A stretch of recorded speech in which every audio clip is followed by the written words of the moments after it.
All So, right. Cole, you're now the host. Perfect. Thank you so much. All right, have a Hello, good. everyone. Hi, welcome. My name is Cole Burkhart. My pronouns are he and him. I am joined today by our lovely guest, Cassie. Why don't you tell our wonderful viewers a little bit about yourself? Hi there, I am Cassie Josephs. My pronouns are she, he, they, and a. Um, I am the creator of a podcast called Mina's Story and the founder of an audio production company called Starlight Audio Productions. And I am currently the co-creator of our first production, Twilight Over Midgard, which I am making with my fiance, which is currently in production, and which Cole is actually part of. Yes. Hi. As I said, my name is Cole. Pronouns are he and him. I've been doing voice acting and audio production for about 5 years now, a little over 5 years now. So I'm not going to list everything that I'm in because that would take too long and we've only got 50 minutes. So you can find me and all of the stuff I've done at coleburkhart.card.co. I'm currently a writer and producer of a horror fantasy podcast called Ritual 6 that just finished casting, so hopefully we'll get that out sometime next year unless things go wrong. But today we are here to talk about queer representation, and specifically queer rep within podcasting. So I'm going to start with what I think to be an easy question. Cass, what does queer representation look like to you? Yeah, so to me, queer representation is queer characters for whom being queer is an important part of their life without it being the only notable thing about them and the only thing we know about them. Queer characters whose arc does not exclusively revolve around queer trauma. Which is, I think, a little bit of a more contentious point, because I do think that there is a place for writing characters who go through homophobia or transphobia or aphobia. But I personally sometimes get a little worn down when that is the only thing that a character goes through. Particularly, I personally have a higher tolerance for things like musical falsettos, which takes place during the AIDS crisis, and where going into it that the entire thing that all of the characters are going to revolve around is ultimately queer trauma. Right. Which to me feels very different than a story that is not about queer trauma and where all of these sister just characters happens to have it. Yes. Right. There's a context for the trauma. Yes. It's not just, oh, let's just be little homophobic as a treat. Let's literally actually have a reason for it. Yeah, and like if you have a bunch of sister characters who get these really cool in-depth arcs that do not have to do with their trauma at all, but then your queer characters only have to do with their trauma, that feels weird to me, and that starts to feel even a little exploitive. Like tokenizing. Absolutely. Yes. Yeah, for sure. I think for me, good queer representation has to be intersectional. Yes. I would say right now, just kind of thinking over the people I know, the people you probably also know because we have significant overlap there. The majority of the queer people I know, I think, have multiple marginalized identities. Like, they're not just queer, they're queer and they're also Jewish or Muslim or disabled or a person of color. And that's not something I see represented very often. I feel like the majority of queer rep we still get is white, culturally Christian, abled, cis gay people. Sometimes white cis bi people. And it's just we it's not really good get to see like trans men or women, or when we do, they're still just straight white androgynous, or like this concept of like passing. But queer people aren't always passing or aren't always like thin. Sometimes we're fat and a little chunky and or things like that, and we need to move away from this idea that only white folk are gay, because there's more than that, and there's more than just them. So much more. And I feel sorry, may I? Oh no, go ahead. I feel like a lot of media, even queer inclusive media, still has trouble representing characters who are gender nonconforming without portraying it as a joke. Mm-hmm. And like I know a lot of gender non-conforming queer people, including cis people. Like I know a lot of like butch cis lesbians or femme cis gay men. And that's just not something that I see represented a lot. I feel like the majority of the queer representation I see, all of the queer women are very feminine and all of the queer men are very masculine, almost as if Mm-hmm. the creator thinks that they have to somehow compensate for being gay by performing their gender as thoroughly as possible. Here's an interesting question I got asked a while ago. Uh, Yeah. what was the first time you saw yourself represented in a piece of media? Ooh. So I think okay, this is a piece of media that I know as an adult is not like perfect and it does have problems. But the first thing I can remember seeing myself in before I even knew who I was actually the musical Rent. Okay. I remember like listening to the soundtrack and like watching the movie on repeat and being like, huh, why do I relate to these characters so much?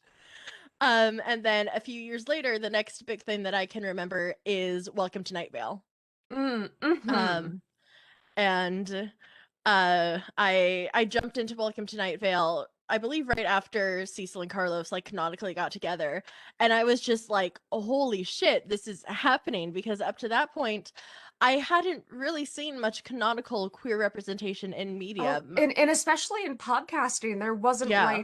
there wasn't any characters that were specifically canonically on screen gay. Yeah. Like the relationship that because that's how I got into podcasting was the very first episode of Welcome to Night Vale.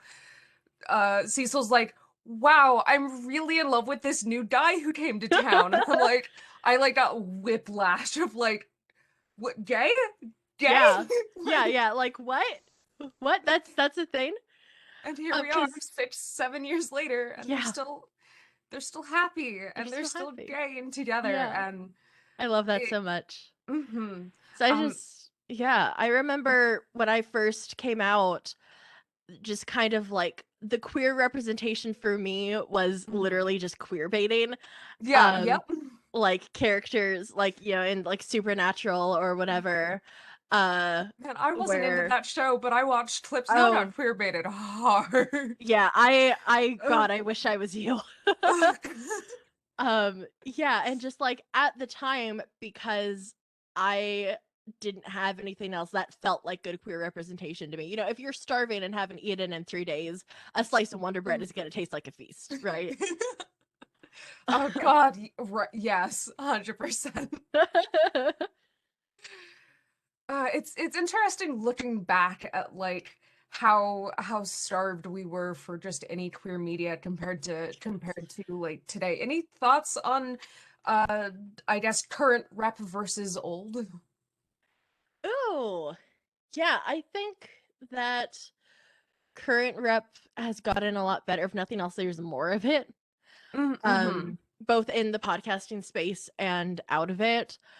Um, like gosh, I'm still just so delighted by Steven Universe. Mm-hmm. I'm just so happy that like young queer kids get to have that. I wish that I had had that when I was a kid, you know? Mm-hmm. And so I think that definitely it is getting better. You know, I first came out, God, over 10 years ago, about 12 years ago, I think. And oh my God, I'm getting old. And you know, like I said, at the time there wasn't really any queer representation. Jack Harkness in Doctor Who, he was my Mm, boy.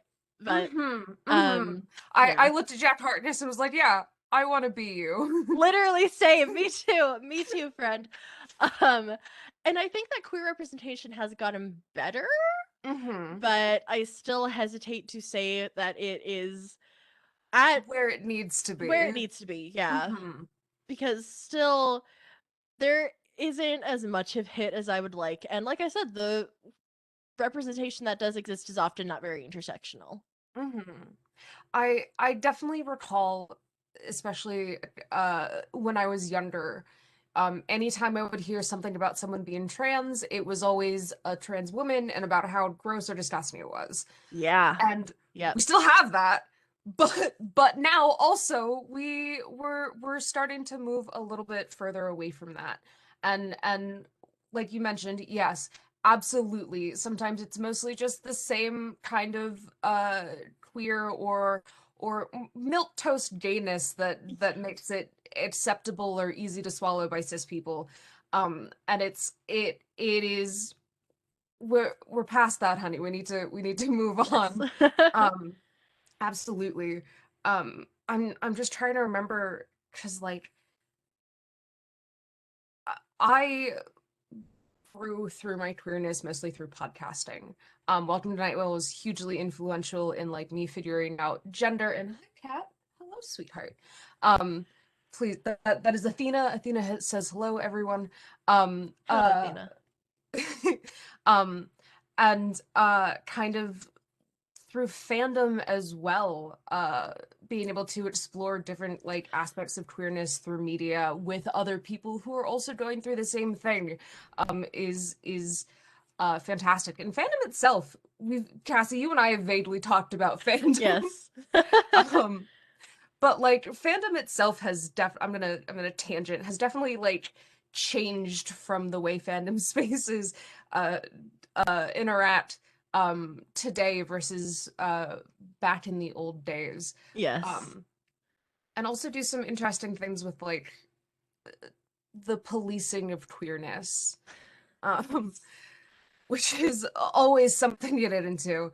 But I guess I'm gonna circle this back around and try and keep it on topic, but you know us.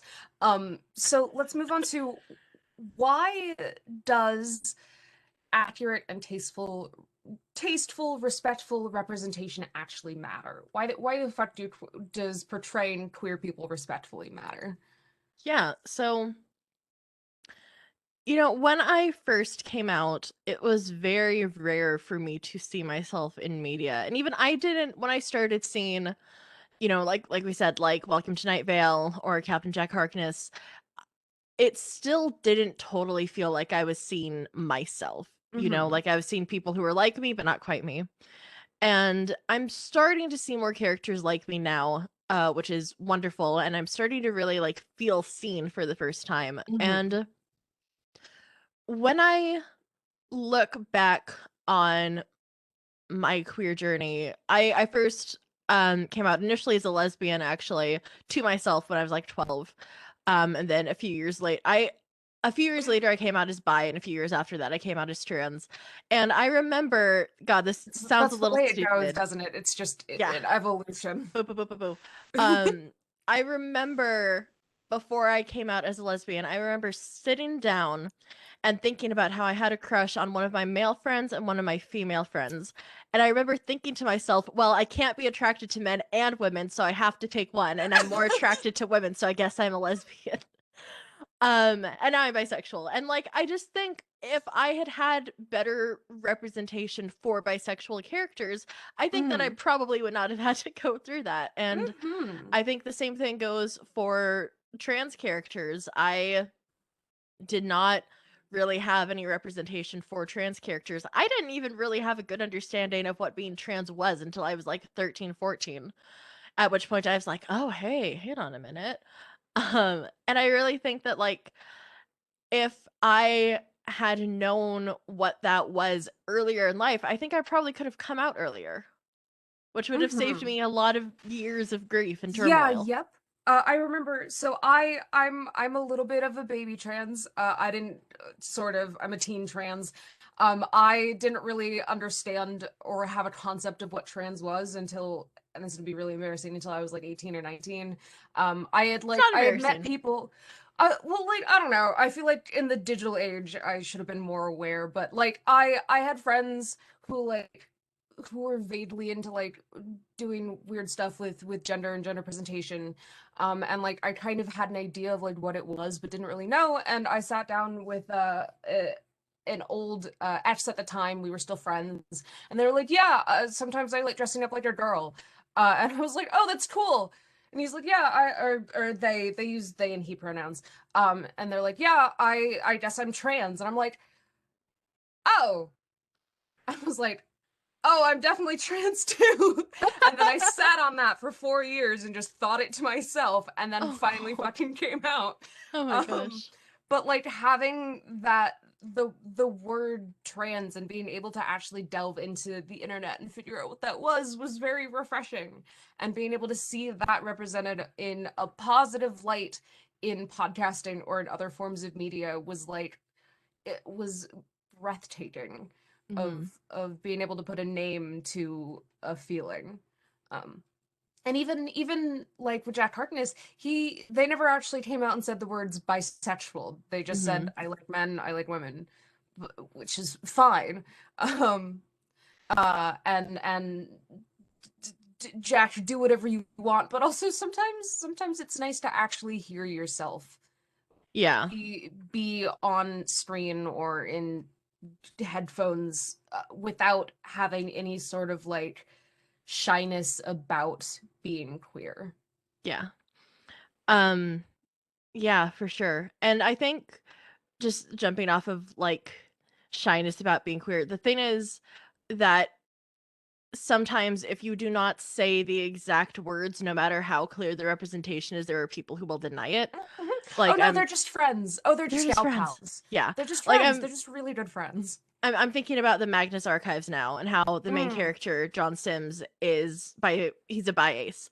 And he does not refer to himself as bi at any point in the podcast just because of like the format of the Yeah. podcast. There isn't really a Yeah. good place for him to do that.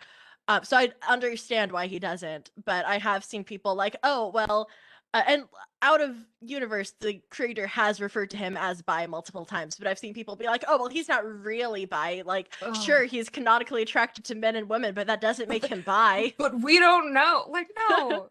And Fuck like, off. yeah, it's said in the podcast that he doesn't enjoy having sex, but that doesn't mean he's canonically ace. Like, what? How What do you much more want from explicit do you us? need it to You don't be? you okay, you don't want queer or gay people to be like all up in your fucking business, or loud, or shoving in your face or whatever. But when it's not, and when it's us just living our lives, you deny it. Yeah. Like, and it brings up that issue of, oh well, if we say it or find a way to canonically say it, is it us being pandering to a Mm-hmm. specific like identity? But also if it's not there, people are going to ignore it. Yes. So it's a hard balance to strike, especially with like the formatting of the Magnus Archives. There's really no like natural way for it to come up in conversation, and I also haven't listened to all 5 seasons Yes. yet, so who knows? Maybe it does, but what do you? Uh, we'll ask this then. What are some ways that people are able to insert or utilize queer characters without being like tongue in cheek about it? Yeah, so let me think. I think one thing that can be really effective is just like having characters mention who they're attracted to. Um like in Valence, have you listened to Valence? Yes. Yes, I fucking love that show. I could be wrong. I don't think that Liam or Nico say exactly what their identities are, No. but when they're making out with each other, like it's It's a pretty little hard clear. to. And I Listen, I think will die for Nico. me too. Oh my god, garbage fire of a human being. I love him so much. I love him so much. um yeah, and I think that this is an area where if you are trying to represent an identity you don't have, it's really handy to do a lot of research into it so that you Mhm. can pepper in the details. Like there in the podcast that I am working on right now, Twilight Over Midgard, there is a scene in the first episode where one of the characters, Reese, comes home and his roommate Morgan starts talking to him and he says, "Oh, one sec, let me go take my binder off," or something like that. Mhm. Which is a way that we put in to show, like, hey, this guy's trans, without having him say, like, "Oh, hi, Morgan, person who has known me for 3 years. By the way, I'm transgender." I also, I won't talk too much about this, but I also like the use of like pronoun pins in Twilight Over Midgard. Yes, thank you. they make a mention of like, oh, what are your pronouns today? Oh, sorry, it's hard to, you can't see my pins because I've got a jacket on, but I'm using they, them. Yeah. So And there's a gender fluid character in Twilight Over Midgard who switches pronouns and wears pronoun pins. Because the main way I've seen people introduce trans characters in podcasting specifically, because it's an audio medium, and well, look, it's I'm not saying that, or rather, all trans people look the same, but you can do more with visual signifiers than you can with just voice, Yeah. which is tricky in podcasting for a multitude of reasons. But every time I see a trans character, they always get shown that they're trans by purposefully misgendering that character. Yes. It is always, oh, hey, that lady over there. I'm not a lady. These are my pronouns. Like, no, you don't have to do that. You don't have to specifically misgender someone in order to accurately represent their gender. Yeah. It drives me up a fucking wall. And I think the thing that that specific interaction misses is that most of the trans people I know, if they are misgendered by a stranger who they're never going to interact with again, don't bother correcting them. No. Because like it's just it becomes a whole fucking ordeal every time. They can never just be like, oh, sorry. Like it's always like either like, oh my gosh, I'm so sorry, I'm a horrible person. Oh, it's just so hard. You just look like a girl. It's so hard for me to think that you're a guy. Or it's like, God, don't apologize. Yeah. I don't, just fix your mistake. Or they're like or they just are like, I love the Penumbra podcast, and Sophie Tainer I adore. But also, I've noticed they have a really bad habit of misgendering their trans characters too, of like to show they're trans, and I'm like, just you don't have to. You can just have someone introduce pronouns, the concept of their own pronouns or someone else's pronouns beforehand, and then have people pick it up after. Something along those lines. It becomes a debate when we first meet cis people of, do I want to bring up the concept of my gender, or am I fine just having you misgender me for the rest of this conversation? And well, the thing is, a lot of the time, if you try to bring up your gender, you have to give them like trans 101. Yeah, of like, what level of queerness are you aware of that I have to start at? Yeah. Which just, God, it sucks so much. And yeah, I wish that more trans representation would just be like characters referred to respectfully. Like if I can give another example for Twilight Over Midgard, just because that's on my mind right now. Sorry, I'm muting my phone so that it doesn't flash in my eyes again. There's a character in Twilight Over Midgard who uses Z pronouns. And how we introduce that is just having the characters refer to them with Z-them pronouns. Yeah. And like it's never questioned. No one is ever like, oh, how can they use it? Like it's just they just use it. That's what I did in Null and Void as well. We have a character that uses they them pronouns, and someone was like, oh yeah, they're over there, and our main character goes they to like correct to verify those pronouns, and then just keeps using those pronouns. Yeah. And that's it. We didn't have to make a big to do about it. We just did it. You can just let it happen. You can just let it happen and don't have to make a big deal about us being queer. Another thing you can do, you mentioned doing a lot of like research ahead of time about how to accurately portray characters. You can also get a consultant. Yes. If you have no idea where to start, you can hire someone to help you figure it out.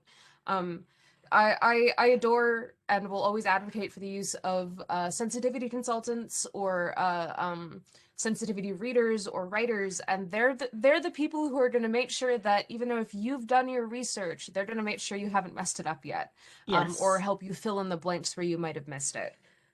I love sensitivity readers so much. You actually did some sensitivity consulting for me for Twilight Over Midgard.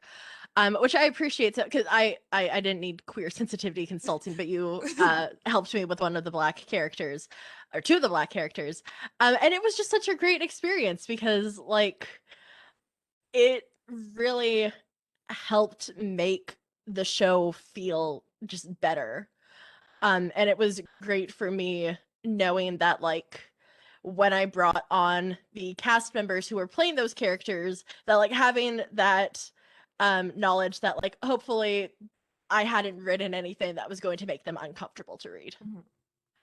I think also if I can add something about like research for queer characters. Yeah.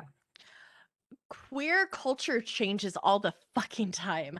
Hmm. Like I said, I've been out for 12 years. It has changed so much since I've been out. Like the terminology has changed, the culture has changed. And so if you are writing a queer character in a story that does even takes place like a couple of years ago, I would say specifically research what it was like to be queer that time. Yes. Yeah. Because it's definitely I don't want to say easier, but it is definitely a lot easier to be queer in this day and age than Yeah. it was 20 years ago. Yeah. Or even hell, even just like 6 years ago. Yeah.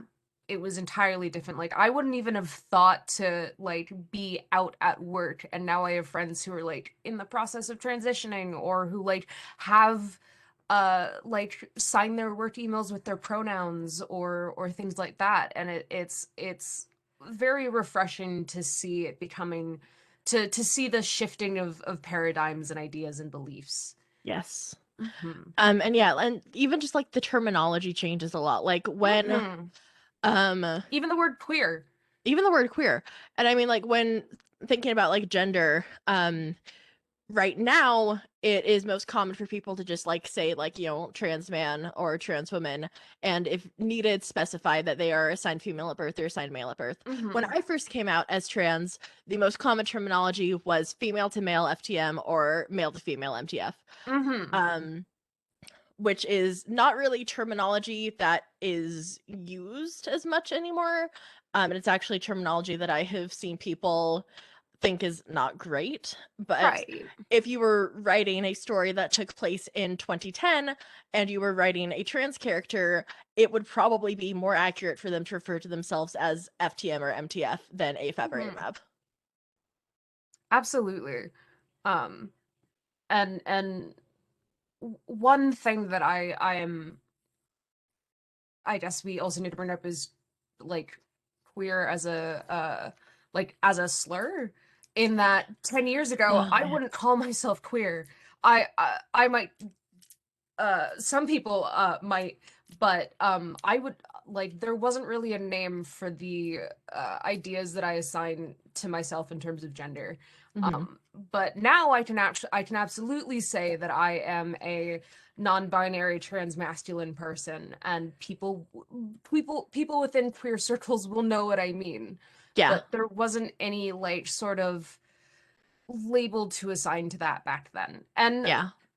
of course, I always have to say labels are also always changing, and don't not everyone necessarily adheres to everything within one particular label. So you can carry more or less or change as you need. Yeah. Hmm. Um yeah, I mean like labels are, in a way, I would say that in a way all labels are umbrella terms because Yes. they do encompass such a huge variety of experience. Like I Hmm. identify as non-binary and transmasculine, but our genders are very different. Yes. Yeah. Um and that's awesome. Like I think it's great that you know we can both relate to these words, but they mean different things to both of us. Hmm. That's that's one thing I always think is a little fun to point out, of like when you can tell a person has written a trans character.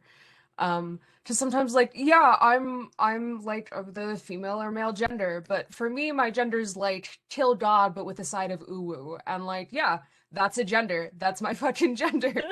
um, uh Great, yeah. So why don't we move on to, actually, great segue, Cole, thank you, Cole. What are Thank you, some Cole. great examples of, or good examples of or advice you might have for someone who is cis or straight, who wants to write queer representation? I know we've mentioned Yeah. sensitivity consultants, Yes.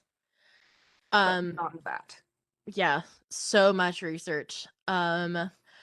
And I would say one of the things that I really recommend when you are writing any character of any marginalized identity is Google identity stereotypes and find like list of stereotypes for that identity, and then don't do And those. avoid them like the plague. Avoid them like the plague.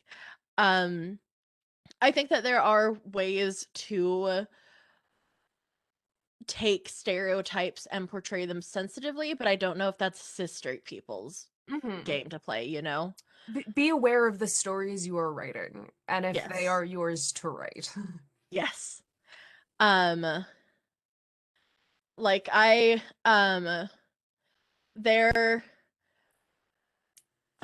there there are villainous queer characters in the Magnus archives, which I personally am fine with because the creator is queer and because there are so many good queer characters. But in general, I would caution cishet writers away from writing queer villains, or at least writing them in specific stereotypical ways. Mhm. Um, but I Just would as also, yeah, oh, go ahead, to explain that of like why can't I write queer villains is please. because we've been villainized for a really long time. I've had to do a bunch of research into like the history of queer media. And for the most part, back when movies and television started actually featuring gay characters, they couldn't, because of laws, were not allowed to portray gay people Yeah, as good it people. was the They had Haze Code, right? the Haze Code, and then the Code of Morals and Ethics of 19 something or other. Hi, yes, hello. Um, basically said that gay people or trans people had to be villains, they had to be pedophiles, they had to be evil people or child molesters, and we have moved past that. We are not subject to those laws anymore. Stop making us shitty evil people and give us Yes. some good representation because we've had shitty rep for 30 plus years now. Please. Um, I think I think the specifically the topic of queer villains can be tricky Hmm. because like I would never want to tell a queer person that they can't write that. And like for Right. me as a writer, um oh gosh, I'm trying to figure out how to word this that won't be like major spoilers for a season we haven't even started production for yet. No, But it's okay. in Twilight Over Midgard, when villains start showing up because they don't really show up in season 1, Hmm. they will probably be queer because so at least in season 1, 100% of the characters who show up are queer. And I personally, as a queer person, feel comfortable exploring that. I think Hmm. a related topic to that is the death of queer characters. Yes. Yes. I have a lot of feelings on that, but if you'd like Yes. to go ahead. Yeah, so quick primer for those who don't know, there's a trope called bury your gays where gays are buried. It's the trope where you have like one or two canonical queer characters in the show and then you kill them off. In a Which is way, a symptom of the Haze Code of if they were mm, gay, they had to die. If they were yeah, gay and happy, they had to die. yeah. Mhm. Um, which the first like modern example that comes to mind for that is Tara and Buffy the Vampire Slayer, which is Yes. one of the most famous examples of barrier gays in modern media. She is just like really horribly killed off. Still Um, salty can I about just that. can I just say fuck Joss Whedon? I don't like that Fuck guy. Joss Whedon. Fuck I you, do not Joss like that Whedon. guy. Ugh. I have so many fond memories of watching Buffy as a kid, but I'm not rewatching it because I know it won't hold up. And I prefer it to Mhm. just like live nostalgically in my head. Mhm. But yeah, and I wouldn't say that it's a really tough topic because I don't want to say that queer characters are never allowed to die. Right. Because I love horror and I love tragedy, and those are two genres where characters die a lot. Yeah. And I don't want to Th- say that queer characters can never be in those genres. right. There's a difference between having a token gay or token queer and killing them off than having a bunch of accurately represented and multiple styles of representation and having someone die. Um, Yes. it's kind of like the trope the black person always dies first, because generally they do. And if you only have one person of color on your cast, it makes a big difference when they are one of the first people to die. Yes. It makes a big difference when your only non-straight character or your only non cishet character dies, because then what are you really representing? The Yeah. fact that we can only be on screen if we get murdered, Yeah. that's not It's something bad. I want to see. Yes. But it also, like, if I can go back to Twilight over Midgard real quick, Yeah. this is sort of spoilers, but it's something we've been very open about, so I'm just gonna say it. There are characters who die in Twilight over Midgard, and there are queer characters who die because, like I said, 100% of our cast is queer, and Twilight over Midgard is a show about the literal apocalypse. So, like, characters are going to die. And because we wanted to only have queer characters in the show, that means that queer characters are going to die. But that doesn't inherently make it bury your gaze, because, like, I think, like, less than 5, I think, queer characters canonically are going to die, and we have, like, 20 characters Yeah. who are not going to die. This is some, I guess, bigger, some vague spoilers for Ritual 6. I literally Yeah. wrote Ritual 6 to counteract the bury your gaze. Because Ritual 6 is a fantasy horror that is based on things like Groundhog Day or Mm. Russian Doll, in that Mm-hmm. people are going to die multiple times, but guess what? They come Ah. back. They have to Ooh. start their day over and over again. So even though we kill off all of our gays and like trans and queer people, A, everyone is trans and queer, so it does not matter, and B, they don't actually die. You bury your gaze, but then you grab a shovel. And did them right back up. We've fixed it. I love it. I love that. Oh boy. Reading off some comments from chat. A lot of people love Athena. I will tell Athena and inflate her ego. Other people say, oh, based on from Tara. I was so excited to see a FF couple, female couple, in a show from the 90s, and then that happened. Yeah, Um, yeah, yeah. a lot of shitty stuff happened to lesbians and bisexuals in the 90s. Yes. So And much. mm-hmm. And it's a bit depressing, but I'm glad again that we've moved past it. Yes. Great, let's see. We have about 10-ish minutes left. All right. So I will ask a question from friend of the show, Jeffrey Storber. What is one way that you celebrate being queer every day? Ooh, that's a good question. Ooh, you sent me a list of the questions you were going to ask, and I wrote down notes for all of them except this one because I ran out of time. Um, Tell you what, while we stall for that, Tal asked a good question in chat as well. Also, hi Tal, hi Hi, Talman here. Tal. Also a good friend of the show. We love you, Tal. What are some of your favorite queer representations in media? Yes. Mm-hmm. So I love Valence. Mm-hmm. I love the Magnus Archives. I've been talking about it like non-fucking stop. I am big hyperfixating on it right now. I love the Magnus Archives. I have not listened to all of the Penumbra podcasts, but I've enjoyed what I have listened to. Outside of podcasts, there are 2 musical acts I really like. There's a band called The Mechanisms, and then a woman named Dr. Carmilla. And the Mechanisms have they are like concept musicians. They play characters who are telling stories. And Dr. Carmilla is a lesbian, I believe, and then the mechs themselves, I don't think they have canonical sexualities, but they put out these story albums, and in all of the story albums there are queer characters. There's one, High Noon Over Camelot, which is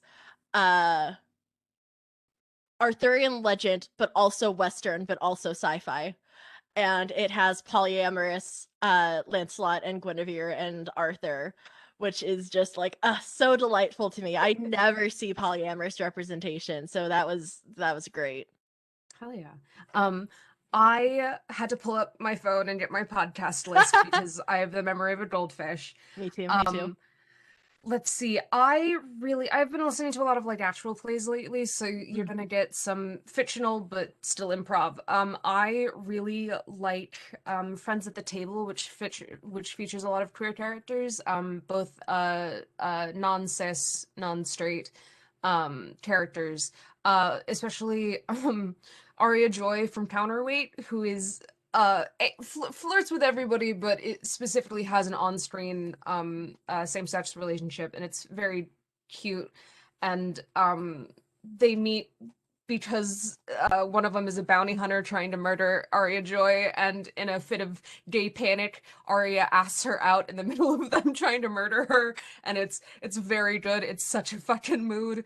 That's so good. It's very good. Moonbase Theta also, I know I'm technically on that show, but Moonbase Theta definitely also holds a good place in my heart of like queer canon relationships. And same with Welcome to Night Vale too. I have a Welcome to Night Vale tattoo, just because Oh wow. I love everything about that show. It is, of course, in the 7 years that it has been running, still has some issues, but it's okay. I think especially in the context of when it was released, it did a lot of really good things for queer representation.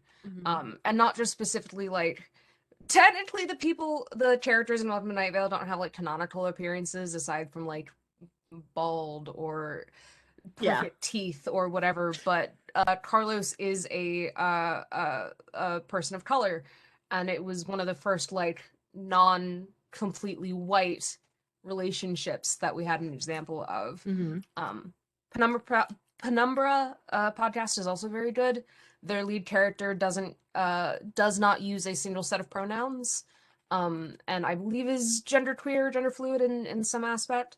And also had a main queer relationship that broke my heart, and again, it's enemies to lovers, and I still, oh god, I love that trope so good. It's such a good trope. Let's see.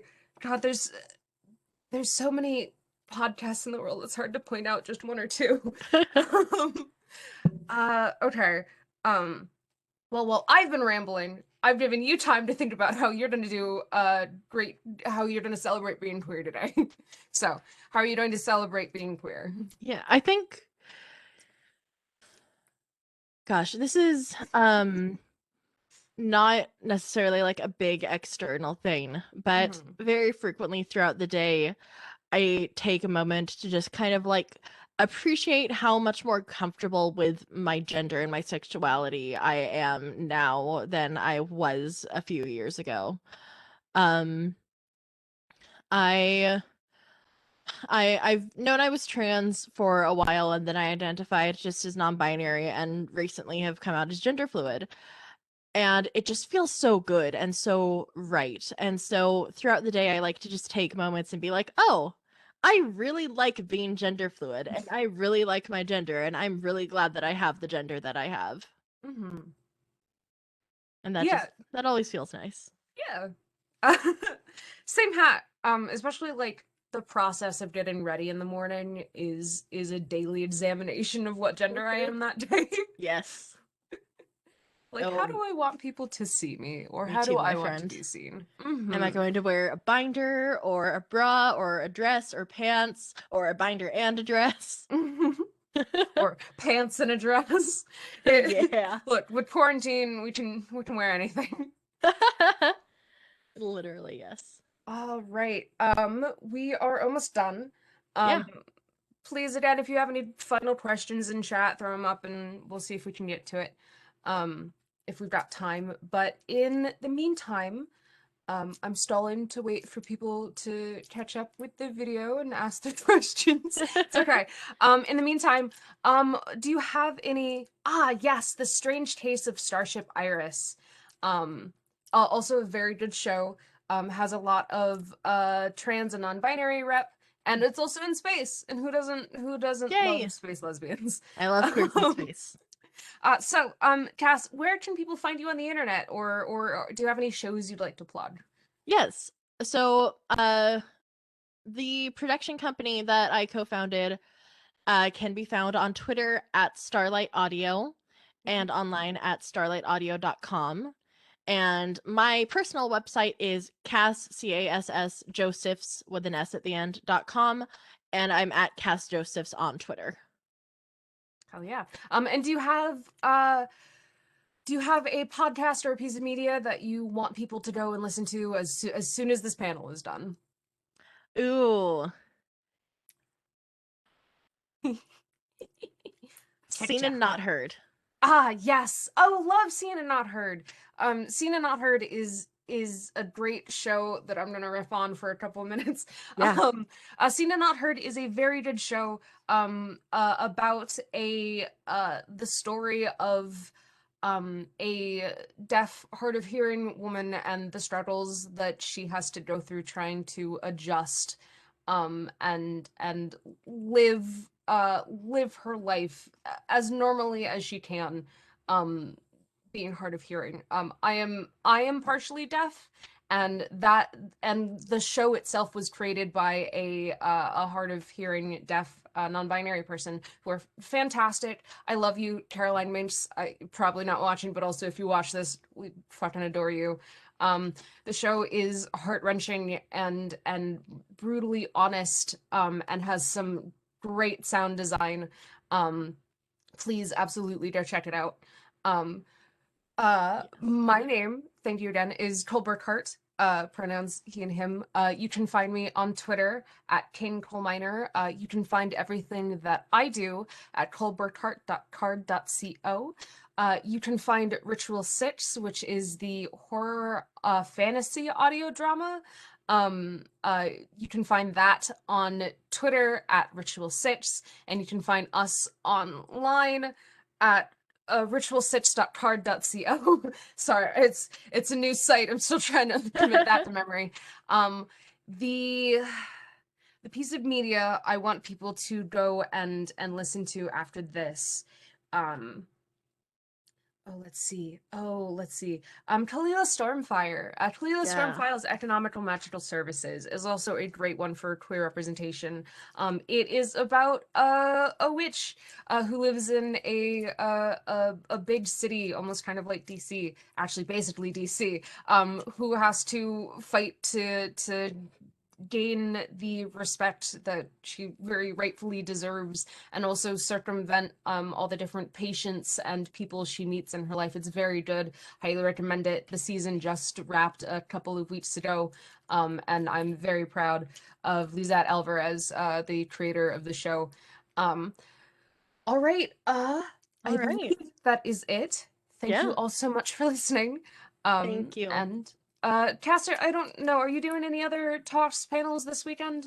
No, this was my only one. Great. You were All doing right. a lot, right? I am doing a lot. After this, I'm doing a quick how-to on Audacity, but I believe that session's full up. And then tomorrow I am doing a bright and early 9 a.m. EST. I'm doing a panel on monster fucking and the history of horror, how we got to be so goddamn horny. After that, at 5 p.m., I'm doing a sound tech panel, where me and a couple other industry experts are going to be talking about what goes into sound production. And then after that, I'm going to be running a game of Among Us at 7 EST. Thank you all so much, everyone. All right. Bye. Bye.